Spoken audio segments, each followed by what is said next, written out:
Nilqakom għal programm Mit-sena minn Fatima, programm li huwa mtella minni Fader Hayden fl-okkażjoni taċ-ċentinarju tad-diritt tal-Madonna ġewwa Fatima. F'dawn il-programmi qegħdin nitkellmu dwar il-messaġġ tal-Madonna f'dawn id-diritt u kif nistgħu ngħixuhom fil-ħajja tagħna llum. Fil-riflessjoni tagħna llum eżistijej dwar il-ġrajiet ta' Fatima, se nkomplu nirriflettu fuq id-dera ta' 13 ta' Lulju tal-1917 skont kif hija rakkontata minn Sor Luċija, waħda mit-tliet viżjonarji ta' Fatima. Rajna diġà kif din il-dera, allura tiġi it-tielet dera, l-ewwel waħda kienet f'Mejju, it-tieni waħda f'Ġunju, it-tielet waħda f'Lulju. F'din it-tielet dera bdiet billi Luċija staqsit minn Madonna xi xtaqet minnha u qaltilha biex immorru fit-13 ta' kull xahar jgħidu rużarju tal-gwerra u l-paċi fid-dinja. Imbagħad Luċija talbitha biex tagħmel miraklu, rajna s-sinifikat tiegħu u tgħidilha biex tibqa' tmur titlob u mbagħad f'Ottubru tgħidilha min hi. Imbagħad Luċija talbet għal xi nies u l-Madonna tgħidilha sabiex jitolbu rużarju, permezz ta' rużarju kellhom jaqraw din il-grazzja. U mbagħad il-Madonna iżżid apparti rużarju eżisti dan illi sejjer ngħid illum u nirrifletti fuqu. Issagrifikaw lilkom infuskom għal midinbin u għejdu għal ħafna drabi b'mod speċjali waqt xi sagrifiċċju. U Ġesu, dan huwa l-imħabba tiegħek u b'riparazzjoni għad-nubiet magħmula kontra l-qalb bl-ateba ta' Marija. Ek interessanti din it-talba qasira illi l-Madonna stess tagħti lit-tfal ta' Fatima eżisti.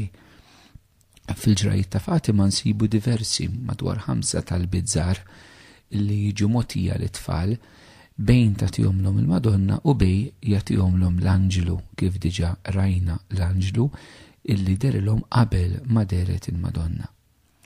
U hawnhekk Marija qed tagħmel din l-istedina lit-tfal.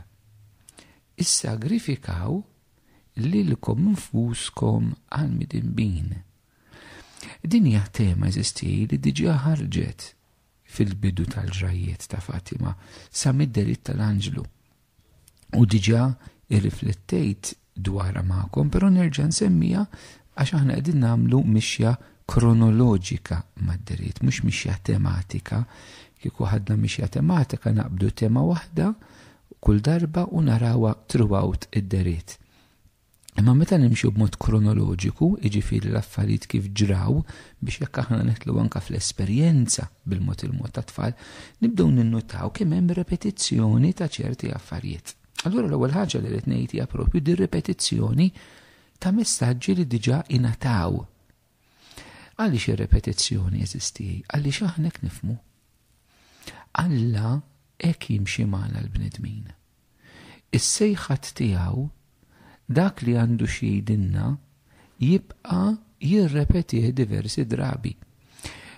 Nistgħu naraw li anke l-Knisja eżistiet timxi b'dan il-mod aħna fil-liturġija tal-Knisja, ma speċjali l-Qudies tal-Ħadd, kull 3 snin nispiċċaw induru l-istess Evanġeli eżistiet. Kull 3 snin nispiċċaw induru u nisimgħu l-istess Evanġelju. Aħna għandna bżonn di repetizzjoni, anke fil-Bibja nsibu diversi drabi Alla jitlob illi jirrepetu dak li huwa qiegħed jgħid u jgħadduh minn ġenerazzjoni għall-oħra. Il-kelma tal-Alla aħna naqraw l-istess kelma tal-Alla maħbubin tiegħi. Aħna għandna bżonn di repetizzjoni għaliex il-veritajiet tal-fidi, il-veritajiet spiritwali jieħtlu f'qalbna bil-mod il-mod. Din hija verità eżisti. U Alla anke mhux jgħidilna darba u jitlaqna. Alla l-imbierek jibqa' jiġri warajna bis-sejħa li għamlilna u jibqa' jiffurmana f'dik is-sejħa u għalhekk jibqa' jirrepeti dik is-sejħa. Mela rajna hekk li Marija tirrepeti din is-sejħa lit-tfal. Issa tirrepeti wkoll dak li importanti, allura nirrealizzaw li jisma' dak li Marija qed tissejħilhom it-tfal huwa xi ħaġa li hija importanti. U x'inhi hija ripetizzjoni hawnhekk? Issagrifikaw lilkom infuskom għal midinbin. L-ewwel ħaġa eżistija tpoġġi il-midinbin fiċ-ċentru. Din hija serja. Minu l-midneb, il-ministru impoġġu fil-kategorija ta' minu l-midneb l-lum il-ġurnata jek tejda jgħidu l-ek toqgħodx tiġġudikani. Eżistija. Nistu ngħidu l-midinbin huma l-persuni, aħna stess, huma l-persuni li għadhom ma jarfux l-imħabba Alla lihom u mhumiex iwieġbu għaliha. Aħna kull erja ta' dnub fil-ħajja tagħna hija erja fej fiha jien għadni minix qed inwieġeb għall-imħabba Alla għalija. Ikkarsu lejn id-dnub dan il-mod. Hija ċirkostanza fejn jien minix inwieġeb għall-imħabba Alla għalija, imma rrid nagħmel fattija. U Alla eżistija jħobbna. Il-bniedem iħobbu. Marija deret ġewwa Fatima eżistija, omna Marija, biex tfakkarna li Alla jħobb il-bniedem. Ftakru li fil-bidu il-messaġġi kienu qalulhom Alla għandu pjanta ħniena. Il-ħniena ta' Alla hija fil-qalba tal-messaġġi ta' Fatima. Kull ma jiġri huwa frott il-ħniena ta' Alla fid-deriet. Alla jrid isalva l-bniedem. Eżisti, Alla jrid isalva l-bniedem u jagħmel minn kollox. Eżisti. Allura fil-qalba hawnhekk hija l-imħabba ta' Alla għal kull minnu mbiegħed minn Alla. Kollox idur madwar din l-imħabba eżisti. Però mhix biss l-imħabba ta' Alla għal minnu mbiegħed minn Alla.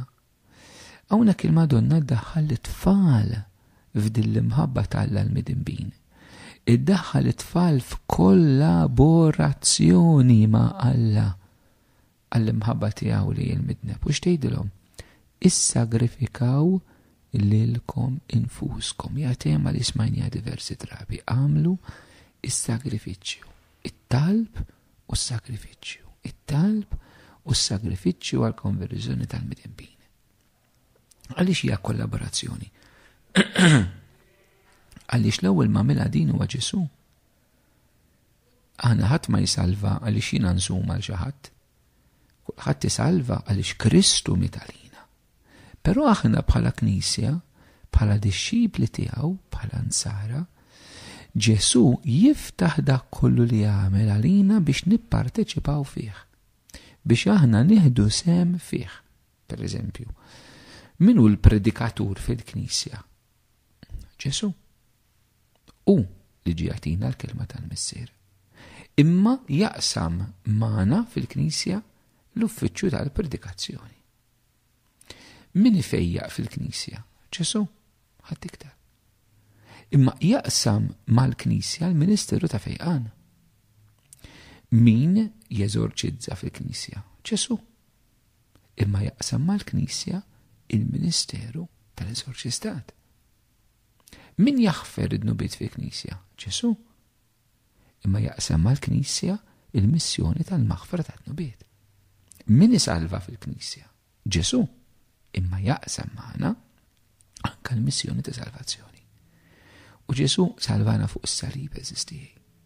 Id-batija jibdilha minn xi ħaġa ħażina għal mezz ta' salvazzjoni. U hawnhekk it-tfal dan li huma mistiedna lih. Meta tgħidilhom issagrifikaw lilkom infuskom, ġifieri ingħaqdu ma' Ġesu fuq is-salib. Ingħaqdu b'mod ħieles ma' Ġesu fuq is-salib.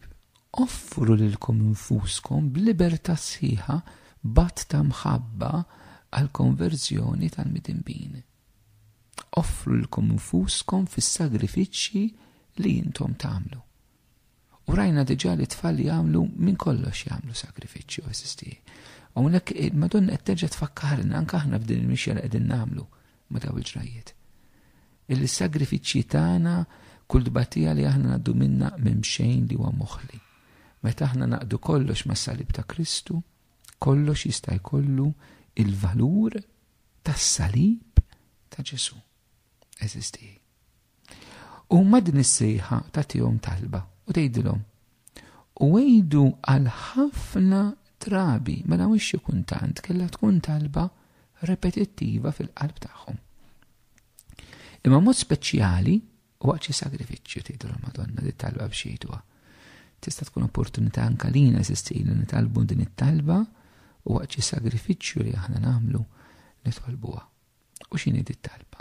O Ġesu, dan huwa l-imħabba tiegħek u b'riparazzjoni għad-nubiet magħmula kontra l-qalb la teba ta' Marija. Mela t-talbi indirizzata lil Ġesu, għax Ġesu jibqa' fiċ-ċentru ta' kollox. Qed tgħidu dan għall-imħabba tiegħek, dan is-sagrifiċċju qed nagħmlu għall-imħabba tiegħek. X'jiġifieri qed nagħmlu għall-imħabba tiegħek? Eżisti fil-bidu il-Madonna qaltilhom issagrifikaw lu konfuskom għall-midinbin. Imma mbagħad it-talba mhix talba għall-midinbin hawnhekk, hija talba għall-imħabba tiegħek mulej. Għaliex? Għaliex jiena nħobb il-midnib nagħmel is-sagrifiċċju għall-midinbin biex inħobb l-Alla għax Alla jifraħ meta jara l-midnib jerġa' lura għalih. Alla jifraħ bis-salvazzjoni tagħna. Mela aħna nħobbu l-Alla daqskemm nixtiequ u naħdmu għas-salvazzjoni tal-oħrajn. Tkun ċara li. Aħna nħobbu l-Ġesu daqskemm nixtiequ u naħdmu għas-salvazzjoni tal-oħrajn. Mela għalhekk għall-imħabba tiegħek. Aħna nħobbu l-mulej b'dan il-mod. U bil-fors u b'dan il-mod eżisti għaliex Alla tant tħobb il-bniedem. Li ma tistax tħobb l-Alla ma tħobbx il-bniedem. Għax inti meta tħobb persuna ssir tħobb dak li hija tħobb. Hekk il-imħabba. Meta tħobb persuna ssir tħobb dak li hija tħobb. Għalhekk l-imħabba hija tnejn isiru ġisem wieħed, tnejn isiru ħaġa waħda. Hekk ir-relazzjoni mal-Alla eżisti. Meta aħna nsiru ħaġa waħda miegħu u jieħu dak li hemm f'qalbna u jħobb dak li nħobbu aħna. Ma aħna nibdew nħobbu dak li jħobbu. Kieku nifhmu għadi l-intimità tagħna mal-Alla. Kemm sabiħa. Alla jsir iħobb dak li jiena nħobb u jiena nsir nħobb dak li Alla jħobb. Ja bellezza, għaddisin femmuhom dal-veritajiet għalhekk għall-imħabba tiegħek. U b'riparazzjoni għad-nubiet magħmula kontra l-qalb la teba ta' Marija. Mela talba l-konverżjoni, s-sagrifiċċji u għar-riparazzjoni. Tiem oħra li diġà kienet ħarġet. Li b'ġest ta' mħabba Ġesu biss pattadnu bit-tagħna fuq is-salib, imma kif qed kull ma għamel Ġesu jiftħu għalina aħna nipparteċipaw fih. Allura neħtlu f'dir-riparazzjoni li għamel Ġesu batt ta' mħabba. U speċifikament hawnhekk hija lejn il-qalb immakulata ta' Marija. Kemm isiru dnubiet eżistijaj li offendu l-qalb tal-Madonna. Id-dnubiet li offendu l-qalb tal-Madonna mhumiex biss dawk li huma direttament meta noħduha kontra l-Madonna. B'ħafna affarijiet isina. Però Marija bħalahom Ġesu maquda ħaġa waħda miegħu. Kull dnub huwa offiża lill-Alla. U kull ma joffendi l-Alla joffendi l-Marija. Kull ma joffendi lill-Alla għax hija maquda ħaġa waħda miegħu. Jekk qedtilkom illi Alla jħobb dak li nħobbu aħna u aħna nħobbu dak li jħobb Alla, kemm aktar fil-Madonna eżisti il-ħaġa li hija l-Immakulata Konċezzjoni, dak li hu fil-qalb ta' Alla huwa f'qalba, dak li hu fil-qalb tagħha huwa fil-qalb ta' Alla, dak li jweġġa l-qalb ta' Alla jweġġa qalb Marija, dak li jferraħ il-qalb ta' Alla jferraħ qalb Marija, dak li jweġġa qalb Marija jweġġa l-qalb ta' Alla u dak li jferraħ il-qalb Marija jferraħ il-qalb ta' Alla. Daqshekk hija kbira l-għaqda. U daqshekk suppost tkun fina wkoll eżisti, però Marija hi dak li aħna tridu nkunu fil-ġenna. Jalla eżisti riflessjoni tagħna llum hekk tina neħtlu aktar f'din is-sejħa ta' kemm Alla jħobb il-bniedem, ta' kemm Alla jrid jużana eżisti fis-salvazzjoni tal-bniedem, mod partikolari bit-talb u bis-sagrifiċċji tagħna. Waqt li nirringrazzjakom tal-li segwejtu dan il-programm mit-sena minn Fatima, ejjew nagħlqu flimkien dan il-mument li kellna b'talba li hija marbuta mad-deritt ta' Fatima, talba li tpoġġi lil Ġesu fiċ-ċentru ta' kollox. Nitolbu flimkien. Trinità qaddisa nadurawk. Alla tagħna inħobbuk fis-sagrament imqaddes. Il-mulej jagħtikom islim.